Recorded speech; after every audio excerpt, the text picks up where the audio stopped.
Near-death experiences. Now, what can I say about that with regard to Theosophy? Well, there's a lot of anecdotal evidence for near-death experience. People at the point of death have reported extreme lucidity, experiences, out-of-body experiences. It's quite a wide range of memories that people have of some form of separation from the physical body, some sort of experience, of a heavenly experience, a spiritual experience, and these can't be discounted. What can I say about that with regard to Theosophy?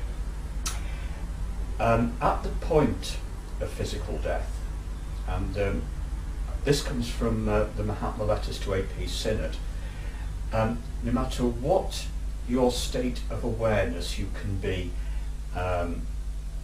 drunk, you can be, well, say, off your face on drugs, or, as is quite common now, be of reduced awareness because of medication, not aware of your situation, then no matter what your situation, you will experience at the point of death moment of extreme lucidity in which you relive the life just lived, or get a review of the life lived from the point of view of the effect you've had on the world. And no matter what your situation, what circumstances you go out, you get this experience of lucidity and the review of your life. Now, I suggest that possibly at the point of death, some people, the experience of lucidity begins, but in the case of people who may have a choice as to whether they can carry on living, for the majority of people who die, they're on the way out and you don't really, that's it, your physical life is coming to an end. But there may be, and at a subtle level you would know this, whether you were on your way out, you would not be perhaps, well, certainly if you were sort of under medication or you're unconscious, you wouldn't know this, but at a subtle level you may be aware that your life need not end. You may have a choice as to whether you wish to carry on living.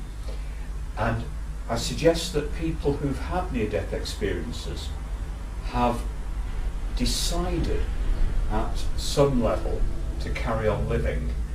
And I think we do this as well, not just with near-death experiences or when we're close to death. I think this happens at other times. An experience of my father's some years ago, and he was dreamt that he was getting on a train, and his father, who'd been dead for something like about 20 years, my grandfather, appeared and told him not to get on the train. Now, was that a decision, or at a subtle level to carry on living? Interesting on that one. So possibly people have decided to carry on, and if they have a choice, they're able to do so, and that may be the basis of near-death experiences, that it's a sort of almost a false end. It's not really the end, with this choice that you can continue. Although I understand Rupert Sheldrake has mentioned in one of his lectures that there have been instances of near-death experiences recorded from people who've actually been proved to be clinically dead as far as the equipment surrounding them was concerned. So that has to be taken into account. Is there something to do with the point of death that we're not quite there with science yet? That the point of death is not actually where we actually think it is. So that's possibly something to consider. I think also with near-death experiences, they are for many people life-changing, and there may be something karmic in them that's teaching the person something, and that's again tries to go on living. Maybe a point of awareness, some realisation, some near-death experience can be a life-changing experience anyway, but some insight into the nature of their lives that they've seen, and they decide to continue.